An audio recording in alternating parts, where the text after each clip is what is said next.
Hello and welcome back to the channel. I am Justice. I am joined by Terramaster here, and we, as you can see, are outside of Duel Academy. And this is because we heard the Shadow Riders were attacking. And no, we're not here to help. We're here to be thieves. Because with the Shadow Riders comes brand new skills, and we wanted to be the first to get our hands on them, so we snuck in there. We worked together on this one to get as many skills as possible. We didn't get them all, but we got 4 each. I think we each got 1 for the different Shadow Riders, but we just got out of there. So we haven't even had a chance to look at the skills that the other one got. So the skills that Terramaster got, I'm going to be seeing them for the first time on this video, and vice versa. Terramaster, are you ready to see what our spoils are, to see what these new skills are going to be from the Duelists of Shadows? I am so ready for you to read the skills I found. Let's go. Okay, awesome. So let's go ahead and take a look at the first skill that you found. It is Supreme King Jaden. We have the Path of Super Villainy. I like the name. All right. It's going to flip over at the start of the duel. Once per turn, you can banish 1 hero monster from your graveyard, then select 1 monster your opponent controls. I like where this is going. I love using my opponent's monsters for stuff. Reveal 1 fusion monster in your extra deck that has at least 1 specifically named fusion material, and God, this does sound like a Yu-Gi-Oh card. And declare 1 specifically named material on that fusion monster. God damn, that is a sentence. The selected monster your opponent controls is treated as that fusion material until the end of this turn. Oh, okay, that's neat. Alright, so you select their monster, turn it into one of your fusion materials, and then super poly. People were saying, oh, Terramaster, we don't have any good targets for Super Poly. Well, guess what? Everything is a target for Super Poly. That's awesome. All right, that's really cool. It's very, very thematic. I like it a lot. All right, what's the next one that you found? Okay, we got some Adrian Gekko on Cloudy and 9. I love the name. That is beautiful. Yeah. I don't even care what it does. This is a great skill. You may activate this skill during your main phase if you control a Cloudian monster. Place 9 fog counters on this card. Wow, so it's on the skill itself, even though it's not a card in play. Okay. So just 9 free fog counters seems pretty good. Once per turn, you may remove fog counters on this card and place them on a Cloudian monster you control up to the level of that monster. Okay. So if I'm reading this correctly, because skill cards are not cards, any of the Cloudian monsters would not just be able to immediately use the fog counters on this skill, but you can move it to them so that they become in play on a card in play, so you can then use them. And, okay. I like how there's the balancing of, do you want to use 5 on your first turn, or are you going to try to balance it out and wait for the right opportunity to use the vast majority of your 9? Personally, what I really love about it is that this card requires you understanding how skills work and that they're not cards, and this definitely won't create any rulings issues at all. It's gonna be great. Yeah, that's what I personally really love about it. That's true. All right, let's see. The next one that you found, okay, it's for Camilla, our resident vampire. And let's see what she's got going on. She has Bloodthirst. You do flip it over when you activate it. If you control a vampire monster, you can activate one of the following effects. Monster your opponent controls loses half of its current attack points. A vampire monster you control gains that same number of attack points, okay? The other one is you contribute summon a vampire monster in addition to your normal summon this turn, and if you do, draw 1 card. Ooh, I do love drawing cards. Me too. You can only activate one of these skills once per turn. Each skill may only be activated once per duel, so kind of the same as Now or Rotted Cocoon, Third Erotic. Yep. All right, that's kind of cool. Yeah, I mean, it's vampire, very thematic, right? Draining the attack points. It's very thematic, and helping you get your tribute summons out and replacing it with another card. Yep. Seems pretty strong. I like it. So far, so good. So far, so good. All right, and now we have, yes, the best Shadow Rider, Titan. A Gamble in the Shadows. It flips over at the start of the duel. If you roll a die is capitalized because it is an important part of this game. To resolve the effect of an Archfiend monster, you may discard 1 card and re-roll that die. Oh, hey, we got dice re-roll with a discard cost. Fantastic. If you control a face-up monster that is not a Fiend-type monster, or a monster in your graveyard that is not a Fiend-type monster, flip this card over. Well, that's good. Setting a monster doesn't turn it off, unlike some skills. Right. Nice. I'm glad they figured that out and specifically worded it that way. Yeah, they finally got there. Still just creature swap, but hey, whatever. Yeah. Cool. Seems terrible, which makes sense for Titan. Yep, it does. Yeah. Do not expect Titan to have anything better. No, this seems about right. Yep. All right. Cool. Yeah. So 3 decent ones and then Titan. So that seems legit to me. All right. All right, man. I'm pretty excited to show you some of the skills that I have. I'm gonna start off with Tanya for you. Are you ready? All right. Yeah, I'm ready for Tanya. Let's go. Take a look at this. It's kind of neat. It's kind of neat. All right. We've got woman's best friend. I see. So instead of man's best friend, makes sense. Yeah. All beast type Amazoness monsters you control gain 500 attack. Ooh, potential spoilers for Tiger? Maybe. You may activate the following effect once per duel. If your opponent targets a warrior type Amazoness monster you control with a card effect, change the target to a beast type Amazoness monster you control. Interesting. So you're essentially making your Tiger protect your actual good Amazoness monsters from your opponent's effects. That's actually really cool. I like that. Yeah, I like the leaning into the the Tiger and the aspect of it, because I always thought that was kind of underexplored. So I like doing that. And yeah, they already protect from battles. Now one to protect from a card effect as well. Yeah, that's neat. I like where they went with this. Yep. All right, here's Kagemaru. You ready for him? See you. Yes, I am.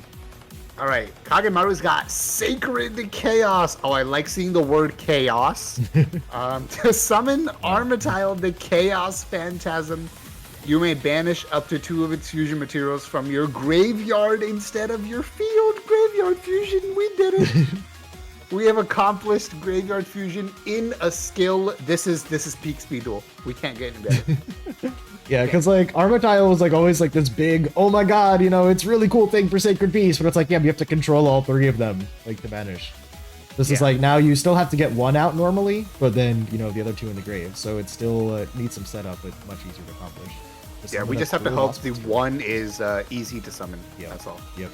Okay. All right, Amniel / Professor Banner is up next. Ah, yes, everyone's favorite evil professor. We got Cosmic Alchemy.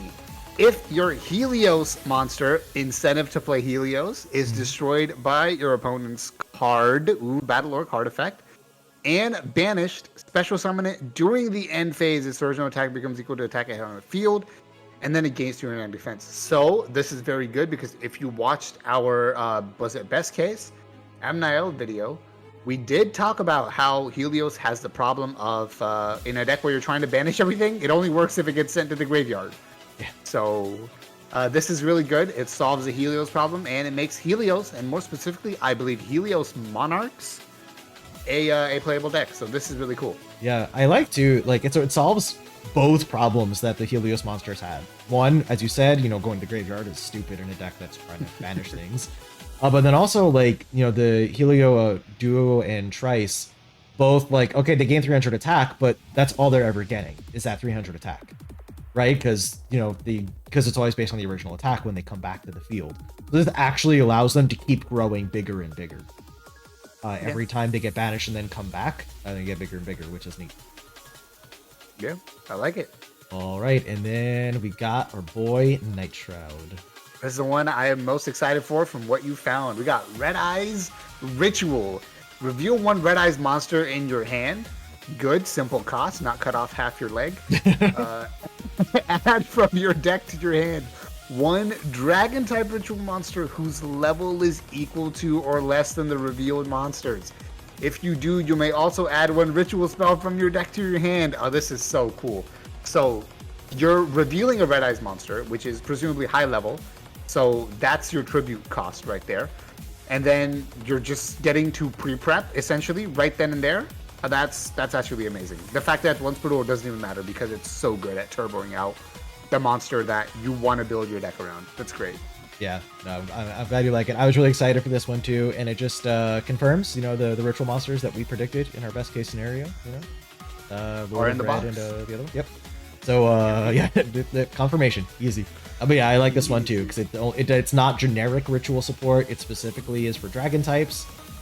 But you know, we have some cool Red Eyes themed ritual monsters out there, so let's get them. And this is very nice for it.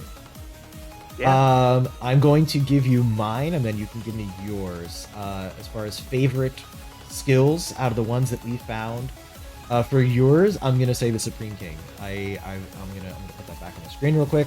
I really like this a lot. I like making Super Poly usable and good regardless of what you're playing against. So I really enjoy this design a lot. Yeah.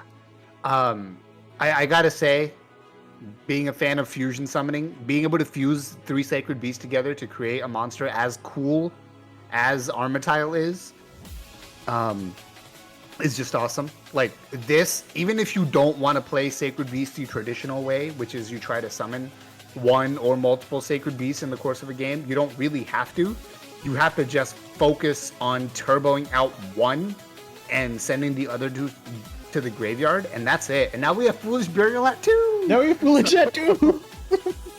Yeah, we could do that. But no, this is really cool. This will give me a lot of hope for a Sacred Beast deck being playable. So this is really cool. All right, awesome. All right. So in conclusion, to drop the whole thing for a second. Obviously, Terra and I each designed 4 skills. This really was the first time that we were seeing each other's designs. We wanted to do something fun for this video and not just, know everything beforehand. So we really were kind of, in a sense, live reacting to each other's skills.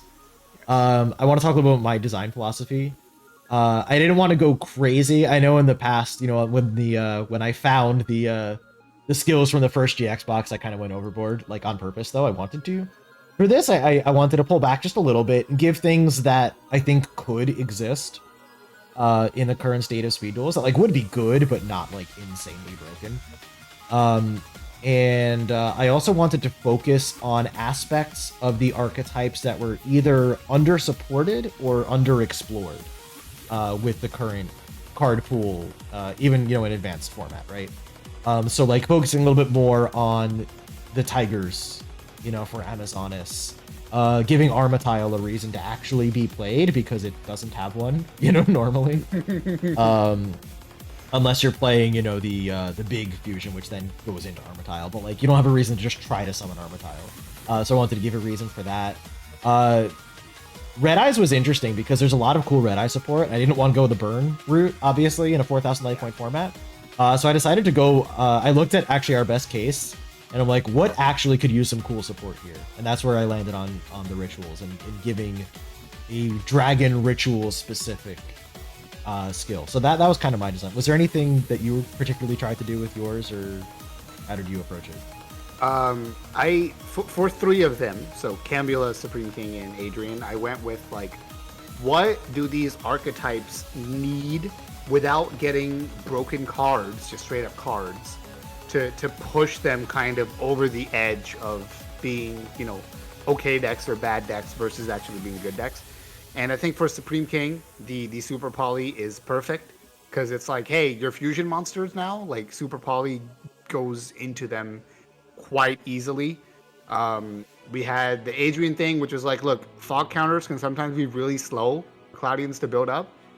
So the fact that you just start with 9 available would probably help the deck a lot. Yeah. And then vampires obviously can struggle with stuff, unless you get the broken vampires, obviously, can struggle with stuff above their attack threshold. And then obviously, since their boss monsters are all level 5 or higher, they can also struggle with actually getting them onto the board from hand, right? If it's not special summoning them from graveyard. Titan is immune. Don't worry about Titan. I didn't know what I was like. There has to be one bad skill in here. So there you go. I do like that without actually communicating about it at all, because we didn't talk about what our design philosophies are going to be going in. We didn't talk about really. I mean, we're just all right, I'm going to do these for you. You're going to do those for it. That's it. That's all we said. So we actually kind of landed on pretty similar power levels, I think, and kind of similar ideas of how we wanted to go about it. So that's pretty neat. See, look at that. Even when we're not directly communicating, Team JDG, we're just in sync, man, at all times. On the same page. Insane. Must have cheated. All right, that's gonna do it, I think, for us here. I hope you all enjoyed the skills. Let us know in the comments what you thought of these skills. Did you like them? Did you like the direction that we took them?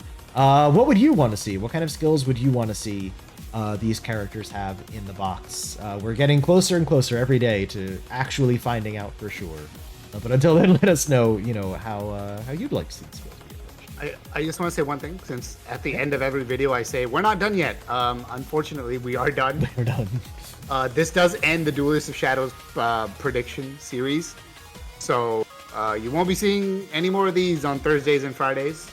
But that doesn't mean we're run out of content to make completely. So do stay tuned to the channel between now and spoilers, however many days that is. Hopefully not too many. Yeah. So yes, there will be more content coming your way, just different content from what we've had. And obviously, once the spoilers come out, our goal is to have, if possible, not just the two of us, but maybe others as well, to do a full live reaction. That'd be amazing. But we'll see if that's possible. Yep, here we go. We'll find out. Yep. All right, but that'll do it for us for today. So until next time, as always, my friends, be good to yourselves. Be good to each other. Good luck in all of your games, and we will see you soon.